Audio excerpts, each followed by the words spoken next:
My name is Jason. I work in a local clothing store.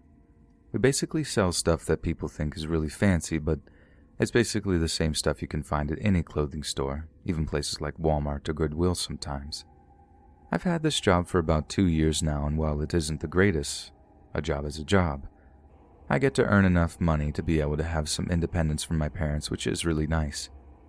This story took place in the winter of last year. It was a good while after Christmas, but I don't remember exactly when it happened. I just remember there being snow on the ground the next morning after it all went down. So I work pretty usual hours for a college student. I know I'm technically a full-time student, but it doesn't feel like I have a whole lot of classes. Maybe I picked an easy major, or maybe I'm a genius, who knows. But I don't really study and I barely do the homework, and I still manage to get pretty good grades. I remember there being a very strange-looking man that started coming into the store. He didn't seem like the usual kind of customer that we would get. Most of the people that shop at the store are at least upper middle class. I don't mean to say that they were rich or anything, but if you had enough money to buy expensive clothes, and I'm talking like $50 for a t-shirt, then you're probably doing pretty well for yourself. But not this guy. This guy looked like he was 2 steps away from being homeless. He had this really pale hair. Most of it was covered under a dingy black hat that he wore on his head, and you could only see this white hair as it stuck out from a few places from under the hat. He was an older guy, but not too old, probably 50 years old or something like that, but judging by how much of a weirdo he was, I guess I can't really be all that sure. He started coming in every single day, and he always bought something. It was not always something big. Sometimes it was a $70 pair of pants. Other time it was a really expensive watch. However, with as much stuff as he bought, he never seemed to wear any of it, though. At least not from any of the times I'd ever seen him. He always dressed in a baggy sweatshirt or really old, worn-out overalls with a denim jacket on top. And the denim jacket had cuts and holes, and it looked really weird because his overalls would be denim too. I don't know if he thought it went well as an outfit, but I wasn't about to tell this guy he dressed stupidly. After all, I did get a commission for everything that was sold in the store. However much of a creep he may have been, I will gladly welcome his business. I know the really weird thing I noticed about him was that he never actually tried on the clothes that he was buying, like ever. He would spend 40 minutes analyzing a pair of pants, hold it in front of himself in the mirror, feel the texture and try to look at it from different points of view, but he would never actually go into the dressing room and try them on. I thought that was the weirdest thing of all.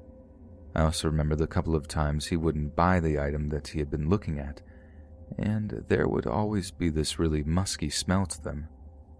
I know this may sound weird, but out of morbid curiosity, I would smell close after people tried them on after the store had closed. I can't really smell much otherwise, like I had seen this guy at least 20 different times and I never got a smell of him. But whenever I smelled those clothes that he had been looking at, I could smell some strange combination of body odor and smoke. I got really curious about what he does when he isn't randomly buying clothes in an expensive and overpriced store like this one. There was also this one time that he came into the store and specifically asked for me.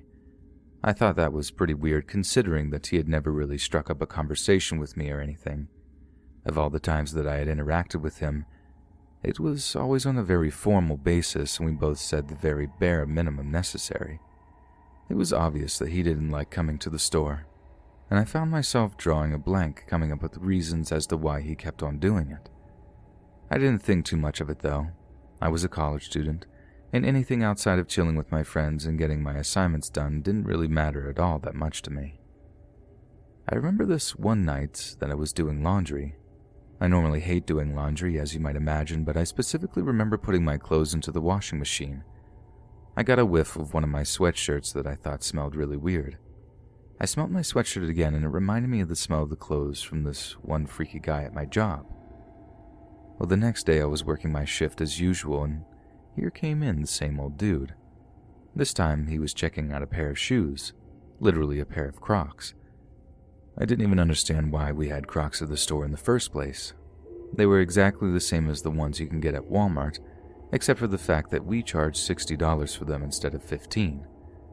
Well, this guy spent about 45 minutes looking at this pair of Crocs before he decided it was time to head out. He came up to my register and took an unusually long period of time to pay for his Crocs. And it was while he was reaching for his wallet and paying that I remembered something. I totally forgot that I don't wear my sweatshirt at work. It's against the rules. You have to dress kind of nice, which normally meant a polo shirt or a decent dress shirt. Something you could throw a vest over and look like a halfway decently dressed representative of a fashion store.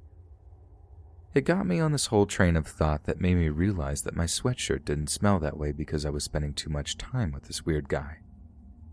He must have somehow gotten a hold of my sweatshirt on his own accord. I remember my heart falling to the pit of my stomach when I made the realization. I felt myself turn red and started to sweat. However, freaked out as I became, he took no notice, just kept paying for his goofy pair of green Crocs. If you had ever smelled the smell, you would understand just how distinct it really was. I mean, there was nothing in the world like it. And the more I thought about it, the more I realized that there was a good possibility that this guy was creeping on me somehow, maybe even getting into my house. I quit my job that day on the spot. I didn't want to put myself in jeopardy for a goofy retail job, especially because that guy showed no sign of ever slowing down. He was there every single day I worked. A couple of weeks after the incident, I asked some of my former coworkers if he was still showing up on a regular basis. They told me they didn't remember exactly when, but he stopped coming in right around the time I stopped working there. This only made me more paranoid about the whole situation. I've developed a couple of possible theories as to what exactly was going on with this guy, but none of them really make any sense. I've tried telling a couple of my family members about it, but they all think I'm trolling them. To this day, I still haven't figured out exactly what happened, and I'm honestly kind of worried that I never will know what this creepy guy at the retail store was doing there every day, or why he stopped going after I quit.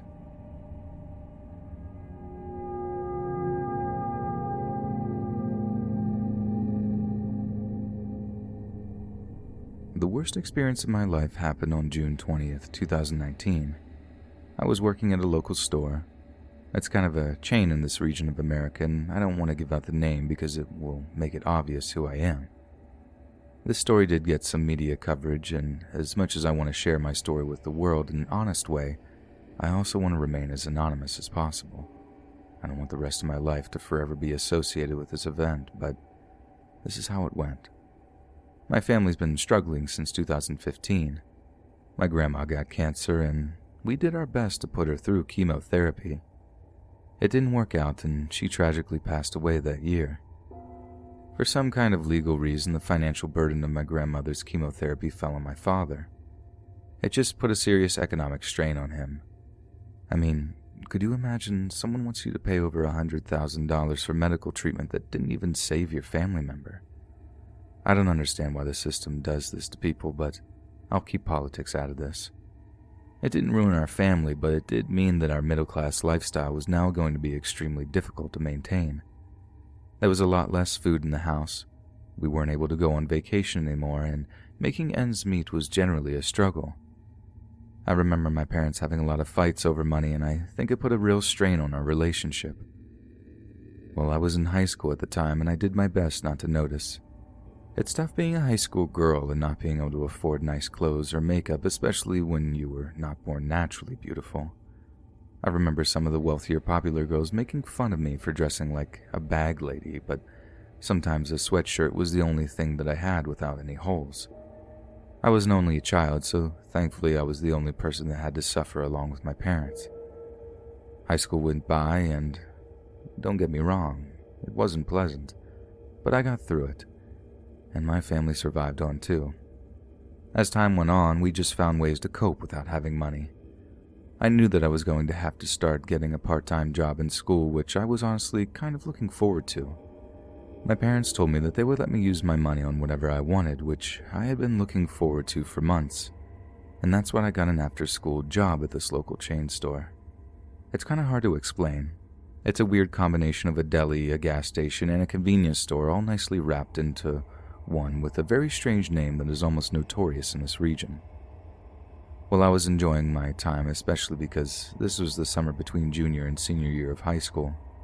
I was excited to graduate because I had really good grades and I was already receiving scholarship opportunities, some of them full rides to very nice colleges in my state. My parents were really proud of me, and as hard as it had been, we were ultimately a happy family at the end of the day. So I pretty much worked as much as I could over the summer. I was still kind of a loner by this point, and I wanted to turn as much of my time into money as possible. So it didn't really matter if I spent 80 hours a week working because I didn't really have that much to do outside of work, especially with school being out for the summer. I remember there being a particular night that my manager asked me to work a little bit over. I normally started my shift at 6 a.m. and went home at 4 p.m. This was a pretty nice schedule, honestly, and work was easy enough that I really didn't mind. Sure, during the rush hours it could get a little hectic, but all the time in between was pretty chill. Well, my manager wanted me to stay until 10 p.m. that night. That was a lot later than I was used to, and I wouldn't have said yes, but I wasn't working the next day, so I figured why not. I also got double time for working, which made it even better. You see, the way this place works is that after 8 p.m., most of the bakery closes down and there are a lot less people on site. Normally, this time from 8 and well into the night, it's normally just enough people to run the register and get people to pay for gas. It normally means about 2 people working at a time. Me and this one guy I really didn't care for had to work this together. His name was Jeremy. He gave me really weird vibes and had made inappropriate comments. He wasn't dirty or perverted or anything, but he was just extremely offensive and never held back a nasty insult whenever he felt like throwing one at you. Me and him had a couple of instances where we argued, but by this point we both knew where we stood. We didn't like each other, but both of us wanted to do our job and get paid without too much of a hassle, so we were at least in a functional working relationship for the sake of our jobs. This was a weekday night, and it just happened to be particularly slow. I never really worked there later shifts, so I had no idea what to really expect. And then my memory goes blank. For hours. I had no idea what had happened. I just remember waking up in the middle of the store and getting up and feeling really sick. I was dizzy and confused, and it took me a few minutes to realize where I was or what had happened. I remembered as I walked across the tiled floor, I heard a deep crunching noise beneath my feet. I didn't look down. I was too dazed, but I assumed that they were M&Ms or some kind of candy. After walking outside, I got even more confused than I already was. I went back inside and saw blood. I looked down at my shoes and noticed that I was covered in a thick, dark red liquid. I started hyperventilating, called 911. They were there within minutes. I was rushed to the hospital, and that was that. It was only a couple of days after explaining everything to the police that I pieced together what had happened. When I was at the hospital, they found drugs in my system. This surprised me because I didn't even smoke cigarettes. The drugs they found in my system were likely the kind that you find in roofies or whatever, and the police had a theory that it went something like this. Jeremy was a mentally unstable individual. He decided that he wanted to end his own life. He was kind of obsessed with becoming infamous. He even ran a whole bunch of social media accounts where he was desperately attempting to become a celebrity. Well, he figured the only way he was ever going to become truly famous was if he committed some kind of horrible crime in some terrible fashion that shocked the world. And he decided that it was going to be that night with me there. The police believed that as crazy as he may have been, he wasn't a fundamentally violent person, so he couldn't bring himself to hurt me or anything else like that. But he did have a plan. He slipped a roofie or some kind of drug into my Monster that I'd been drinking during that shift. After I passed out, he shot himself in the head staring at the security camera. He even set up his smartphone on a tripod to capture it in hope that it would be used as footage on the news. I'm pretty sure they did actually use it. And when I had woken up, the crunchy stuff on the floor, or fragments, was a skull. This all had been really traumatic, and I don't know what to do anymore. I quit my job, and I've just been hanging out at my house over the summer waiting for school to start back up, kind of staring into space. My parents have been really understanding, but they have no idea how to help me. Despite our bad financial situation, they scraped together enough money to send me to therapy. I haven't had a whole lot of time to recover from this whole situation, but I do feel like I've made some progress. Some days I feel extremely apathetic. There's a big part of me that doesn't know what to do with my life now. I feel so different after having gone through this experience, especially because I still get contacted by the occasional journalist wanting to do another story on this. But I think this will be the final and last time that I have to relive this.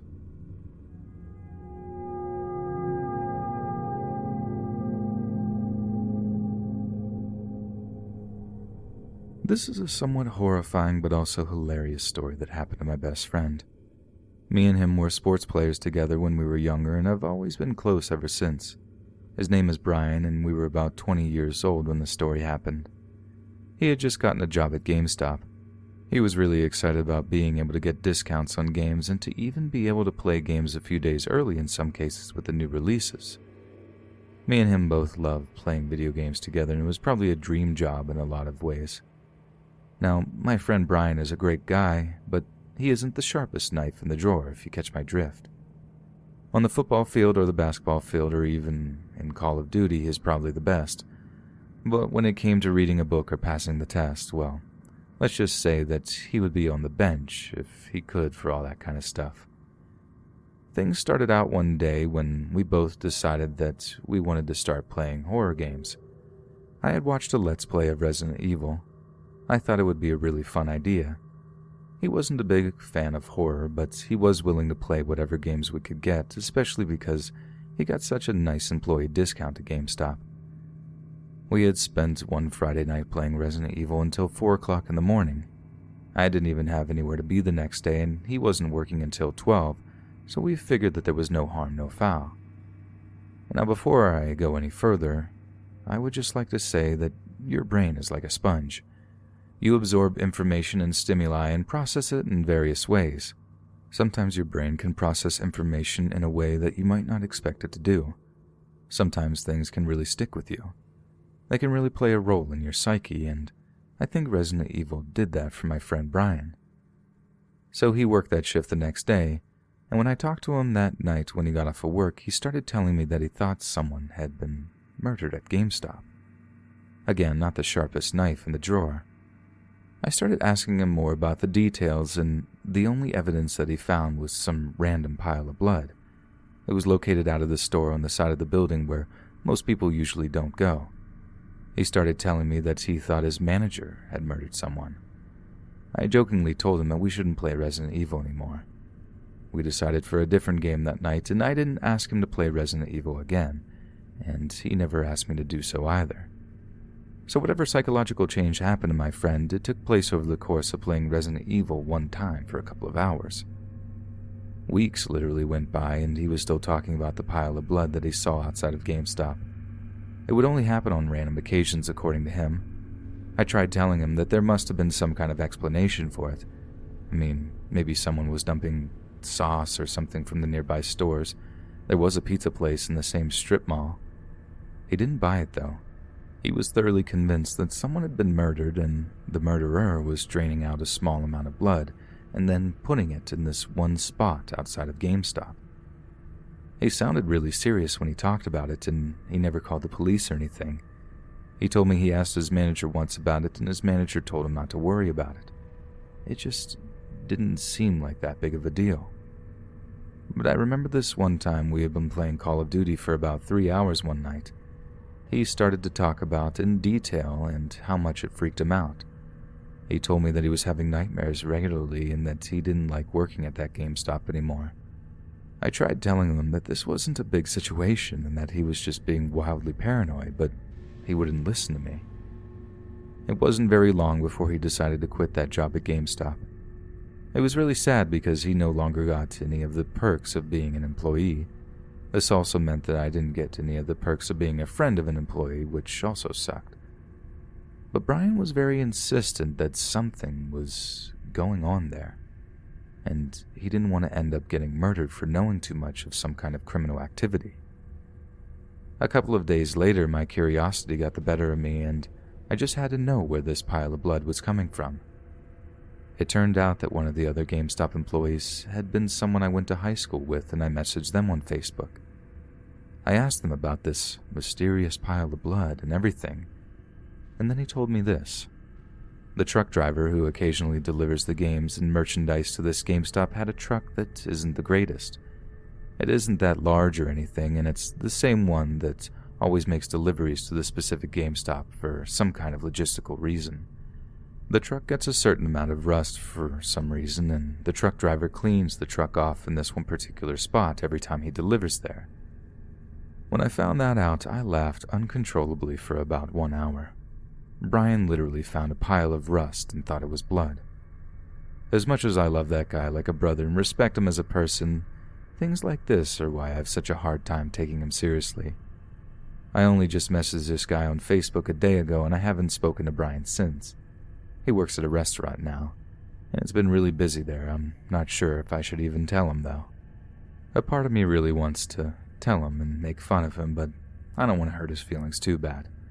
I might low-key send him a link to a video about rust and see if he connects the dots.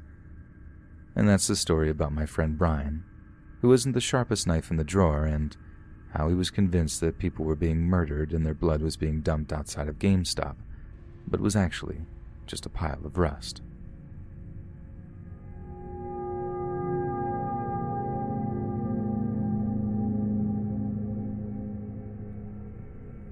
This story didn't actually happen to me. It happened to my uncle. He works at a local Walmart in our small town and actually has a pretty solid thing going on over there. I know Walmart might not seem like the best place to work, but they actually pay their staff pretty well, all things considered.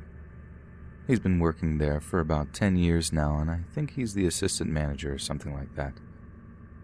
I do know that he has seen a lot of weird stuff during his time working at Walmart. Everyone knows about how weird the general public can be, especially at places like Walmart. He's told me a couple of stories that I thought were either really funny or downright creepy. But I think this one has to top them all, because ever since I heard it, I haven't gone back to this Walmart. I don't want to after knowing this. What do I do when I have to buy stuff from Walmart? I drive to the one in the next town over. And I'm not even kidding. You could literally ask anyone that knows me, I actually do it. I know my uncle wasn't trying to scare me when he told me, but I can't unsee this entire event taking place. And I'm pretty sure the only reason he actually told me in the first place is because he thought I was into horror stories or whatever. Maybe I was before this entire thing, but not really anymore. So he started off by telling me that he was trying to climb the corporate ladder at Walmart. He wants to eventually become the manager for this local store in due time. But that means putting in more work and more effort than everyone else for a very long time and hoping that your energy is rewarded. One of the things he regularly had to sacrifice was a normal sleep schedule.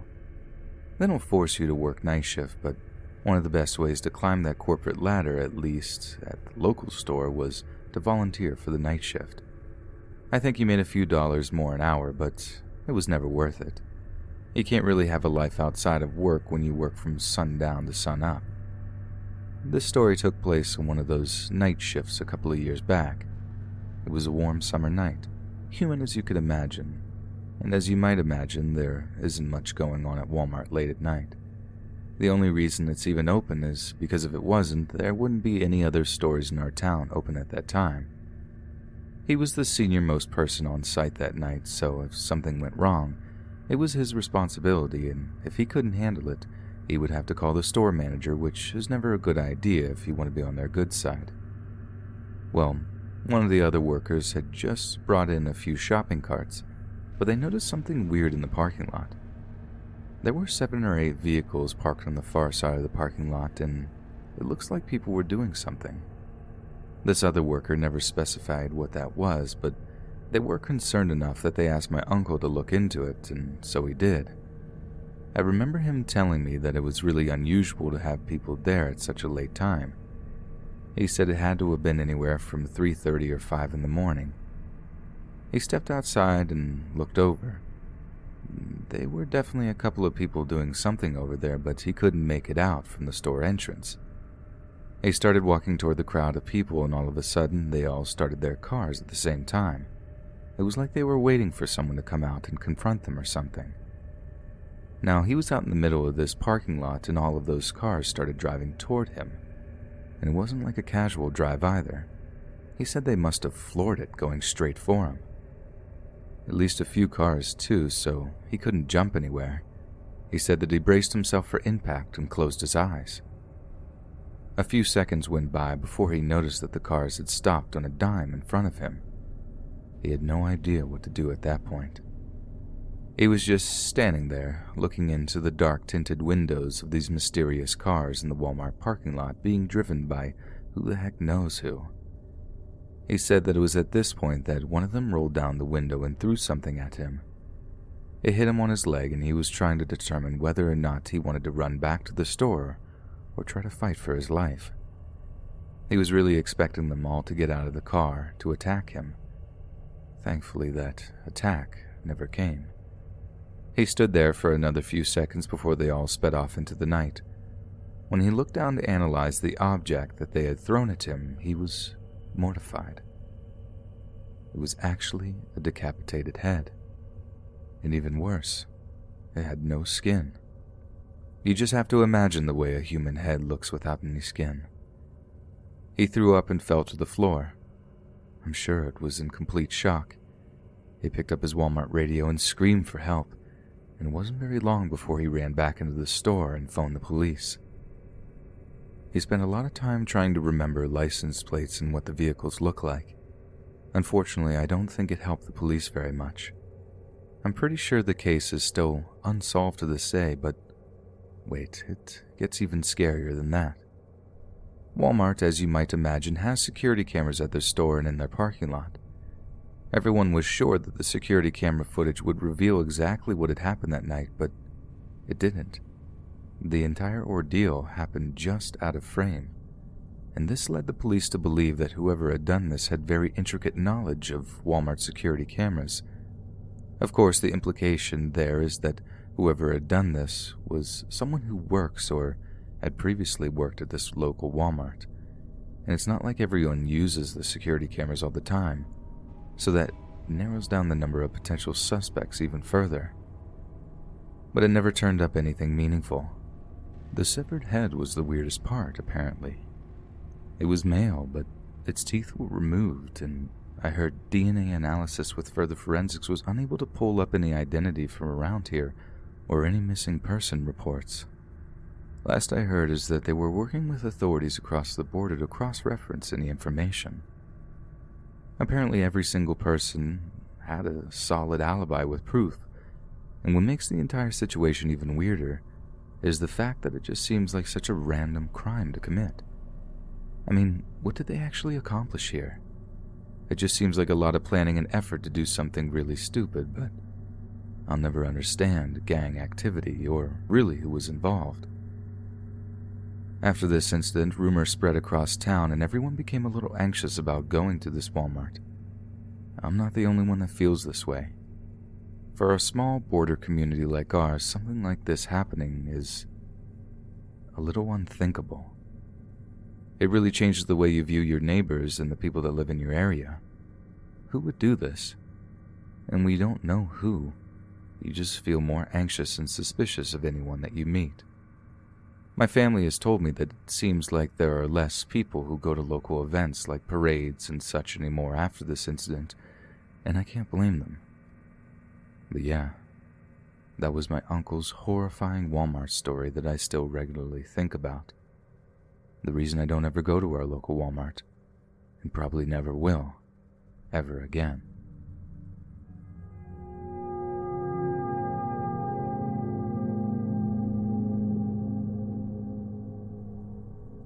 I've been working at a clothing store in the mall for about 5 weeks. I was your typical high school graduate who wasn't sure if they wanted to go to college or not. I was just kind of working because I didn't really have anything else to do. A little background on me. I'm a pretty large guy. I'm 6 feet tall and I'm not some kind of gym freak, but I do consider myself more fit than most. I probably work out 3 or 4 times a week, and this has honestly been really cool, kind of being seen as the tough guy, I suppose. The day this happened, there were a lot more people than usual. I remember there being customers everywhere, and it just felt like there was no ending the day. I remember me and my coworkers rushing around and having this feeling of, wow, we don't have enough staff for this. It eventually slowed down as the day came to an end, and it was always nice because you kind of get a cool down. That is, if you work the entire day like I do. This happened during that slow. When it was somewhere between the late afternoon and night, probably had to have been about 6 or 7, the sun was still out, seeing as it was still summertime. A man, who was even taller than I was, walked into the store, and from the second he stepped foot on the premises, I knew that he had bad intentions. His body language was sending out a lot of freaky signals, and I started getting ready for some kind of confrontation. As much as I hated these kind of things, I knew that everyone was going to look at me to save the day, considering most of my other coworkers were female, and the only other guy was kind of small. The ominous man that had walked into the store was wearing a black sweatshirt and a dark pair of jeans. I at least remember that much. He walked over one of the clothing racks and literally threw it to the floor. Everyone in the store turned and looked at him, and he just kind of stood there for a second. I yelled and started walking over to him, and I saw him reach into his pocket. I'm not sure what kind of pistol he pulled out. I just remember him firing at me multiple times. I looked out and was only hit once in the arm, at least at first. I managed to get behind the register area to take cover. For some reason, he believed that he could fire through the counter, and so he tried, but the bullets started ricocheting. A couple of them hit some of the other coworkers, and they were all desperately trying to find cover, and one of them even ran away from the scene entirely. I knew this was going to be a bad situation because I remember having a conversation with one of the mall cops one time. They weren't allowed to carry guns, so if someone managed to get a gun inside of the mall and started opening fire, we were all going to have to wait for the actual police to show up. I knew the next 15 to 30 minutes was going to determine if I lived or not. I stayed behind the counter for as long as I could, but I heard him coming towards me, my heart pounding in my chest faster than I'd ever felt it before. I was mortified, terrified that I was about to die. And for no good reason at that. Some random guy with a gun decides to shoot up a clothing store in a mall. A few minutes have gone by and he hadn't fired another bullet. I wasn't sure if he had been reloading or if he ran out of bullets or maybe he was saving a few. I had no idea how many he had in a clip. I just remember the sound of footsteps running towards my direction. I knew he was coming my way and I wasn't sure what I was even capable of doing at that point.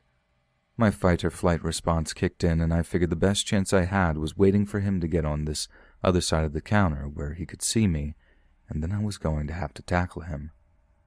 I knew that wasn't the best option, but I'm not sure what the other options I had. For some reason, he jumped over the counter. He landed right next to me, and this was perfect for me. He was close enough that we could get into a scuffle now, and maybe I had a chance of surviving this. I remember grabbing his leg and bringing him to the floor. He kicked me in the head, and man, that hurt. Almost knocked me out altogether, but I managed to keep going, probably only because of the adrenaline my body was releasing. Once I got him onto the floor, I saw that he had dropped his gun. Considering the fact that he hadn't fired, I figured that he had been out of ammo and too hyped up to reload in the middle of a shooting. We fought on the floor for a good few minutes before someone else decided to join. I don't know why no one else joined sooner. I really could have used the help. It was just me and this deranged psychotic killer fighting on the floor of this mall for a good while. He wasn't the strongest guy in the world, but I was also fighting with a bullet wound in my arm, so he had an extreme advantage over me. He probably would have killed me with his bare hands had someone else not joined in and helped me. We managed to knock him unconscious, get the gun further away from him, and waited for the police to arrive. I remember this little experience being the talk of the area for many, many weeks. There were quite a few newspaper articles written about it all. I even got interviewed in one of them, and a journalist even called me a hero. And to be honest, nothing made me happier or more sadder in the world to read those words.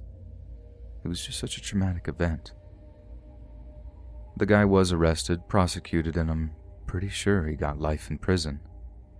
People started treating me like a real hero after this. In all honesty, I kind of felt like one. Sometimes I wonder what would have happened if I had not been there to take that guy on. There was no way any of my coworkers would have been able to fight with this guy, and if he had complete control of the situation, he could have taken a hostage or done something much worse.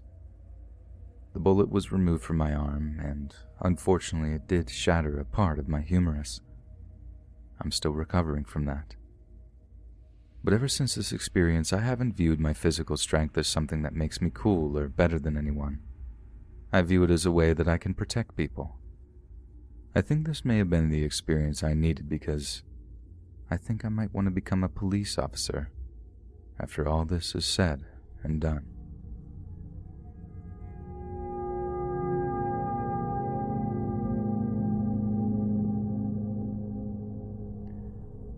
So my mom's workplace was shot up a couple of weeks ago.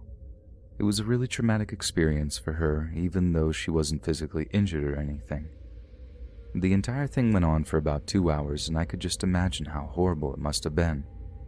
She works in some kind of logistics business. She's an assistant manager, and to be honest, I don't really know what they do. I just know that my mom works at this place and they do something with shipping and exporting. But that's the extent of my knowledge. So what happened, at least from what my mom told me, it had been a normal work day just like any other. And at around 2 p.m., after everyone had already had their lunch break and was getting back into the grind of working, people started hearing gunshots. There was an assembly line on the premises.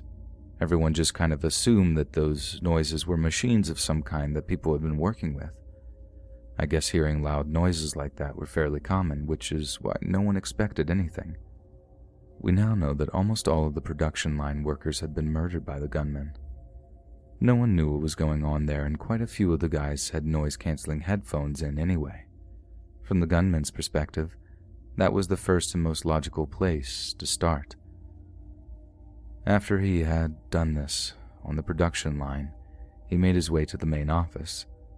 And to understand the route he took, you need to understand a little bit about the layout of it all. You see, he had to make his way through the regular offices where all of the normal workers were. The typical data entry positions and things like that were in front of the main management building. The management building, for lack of a better term, was where the higher-up workers were located. This included the marketing department, IT, and other businessmen and stuff like that. The guy's aim was to get to that management building and eliminate as many people from there as he could. This is where my mom and some of the other workers in the main building lucked out. Someone had just happened to be walking inside of the regular building out front, and they'd been taken hostage. He used this hostage to make his way out into the management building and didn't harm anyone as he passed through. Everyone got really stressed out, I'm sure, but he didn't hurt any of them. He just warned that if he heard any alarms going off, that he was going to murder that person. It was made worse by the fact that it was a younger woman, and most of the office knew that she was pregnant. It wasn't obvious that she was, but my mom and other coworkers had spoken to her, and she had taken the test and had been confirmed pregnant. Everyone complied with his orders and let him get through pretty easily. When he got inside of the management building, he had everyone organized into one small office. There were maybe 30 people in the management building. After about 15 minutes, the pregnant girl was released, and she was seen crying and running away from the building. What followed was a horrible massacre where he literally killed every single person in the higher management of the company. There were only 2 employees in higher management that happened to be out sick that day. All of the rest of them had their life ended in that moment. Someone had managed to call the police, and they arrived shortly after the incident. I guess the gunman had shot himself after he killed everyone in the management building. I guess in his mind the mission was accomplished. Now this happened a good little while ago, and the reason I'm only writing it now is because we recently found out the backstory as to why this guy did what he did. And the story goes like this. He had been working on the production line a couple of months back. Working on the line is tough, and as you might imagine, there's kind of a rough and gruff kind of people that work on that line. so I guess this guy was deemed too much of a pansy or something like that. They started bullying him, giving him a hard time every day. I guess that's what you call it. It sounds weird to say that about adults, but I don't know what the other word you would even use. He didn't handle the bullying very well, and as time went on, the other guys on the production line started messing with his work. Like they would mess with the work that he had finished. A lot of the guys claimed that it started out as good fun, but it just got out of hand. Well, I guess they went so far that this guy eventually got written up. And not just once, but quite a few times. He got written up enough that he was eventually fired, and it wasn't for any good reason either. From all accounts, he was an otherwise functional and productive worker who did his job and did it well. He just couldn't take a joke from some of the other guys on the line. Well, I guess he had a family to take care of. He had a newborn baby at home, and he had just been married to his wife for about 2 years. He had a hard time keeping a job, and this was supposed to be his stable job. When he was fired, he tried explaining the situation to his wife, but she didn't believe him. I guess it was enough that she decided to leave him and take the baby with her. She moved across the country and moved back with her parents and even got a restraining order on the guy in the following weeks. He blamed his coworkers for making his life what it was, and in management for not believing him that he was doing his job right, and especially for firing him. It was honestly a really sad situation, and on some level, I kind of get why he did what he did. This guy literally lost his baby, his wife, and his entire life because some guys on the production line took a practical joke a little bit too far. The worst part is that my mom had actually spoken to him a few times while he had worked there. She said he was the nicest guy from the production line because he didn't curse or talk down to women.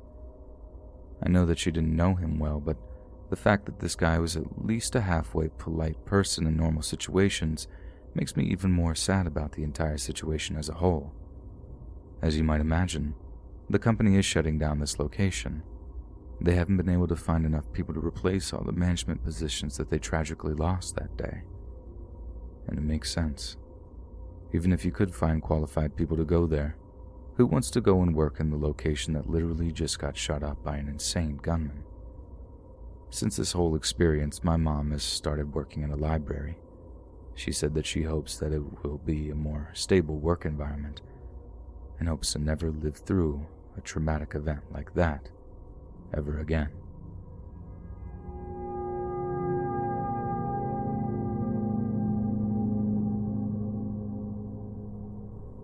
So, I have this friend.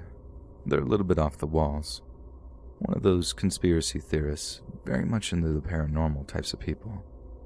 I'm talking about the kind of person that watches the X-Files and thinks it's probably true.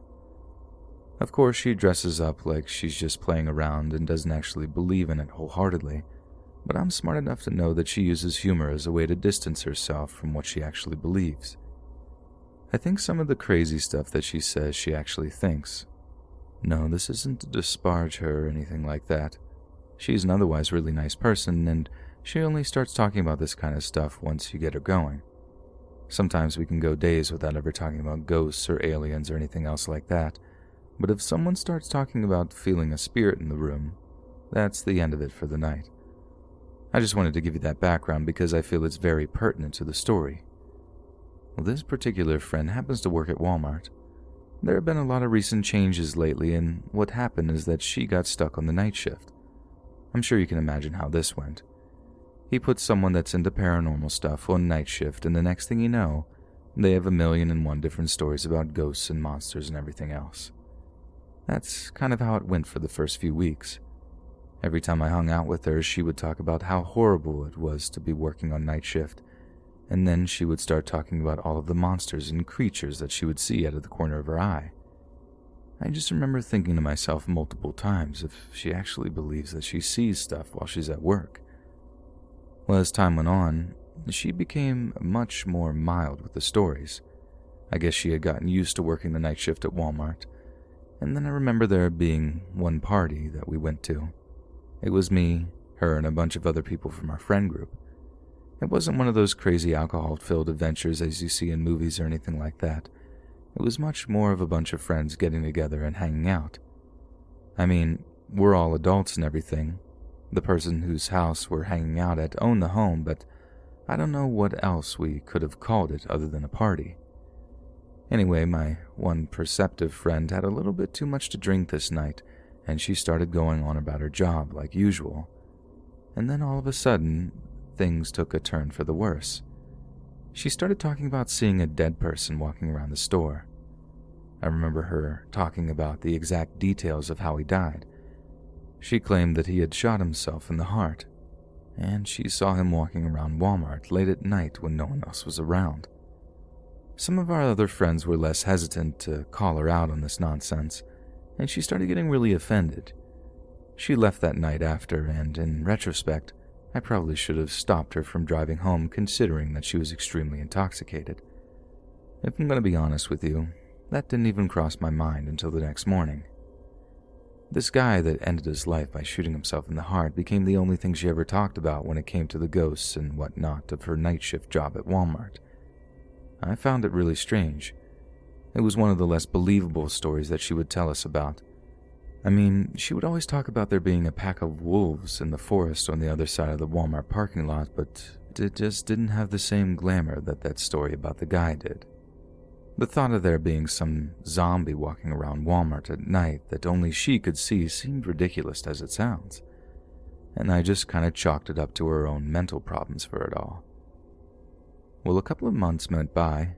She was still on this, guy shooting himself in the heart guy kick, even after all this time. I decided to do some research on this specific Walmart to prove her that no one had ever died or near the premises, especially in that way. I remember getting my laptop out one night and Googling this local Walmart's address. I'm going to spare any identifying details for obvious reasons. I read about every single death that had occurred on this premise since the place was built in the 1980s. I read about one guy who accidentally died of a stroke in '85. I read about there being a terrible accident with a forklift about 7 years ago. And I didn't see anything about some guy shooting himself in the heart or anything of that nature. I was just about to be done with my research, and I was in that post-research phase where I just kind of was reading about random information aimlessly. And that's when I came across the news archives that I couldn't believe. It had been written during this time that the Walmart was being built, and the story went like this. One of the crew members who was responsible for building the Walmart had some serious problems. His only son died at 10 years old, and I guess this guy never really recovered after that. He had taken his own life after working the graveyard shift one night. The article talked about him being the only person that was willing to work all the way to 12 a.m. and sometimes later, as this was apparently before 24-hour Walmarts. He had a shotgun in his truck, and then he ended his own life right in the forest nearby. And here's the crazy part. He shot himself in the chest exactly the way my friend had described. I hadn't told my friend about this.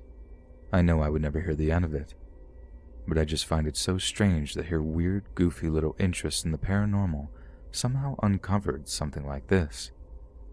Now every time she talks about ghosts or the paranormal, I make sure to start listening for something that might be true.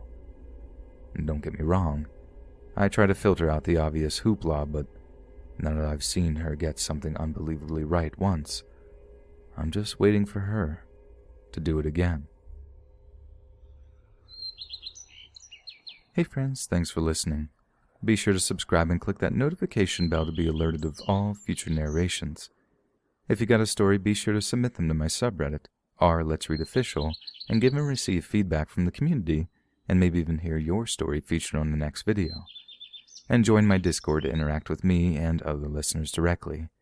And if you want to support me even more, grab early access to all future narrations for just $1 a month on Patreon, and maybe even pick up some Let's Read merch on Spreadshirt.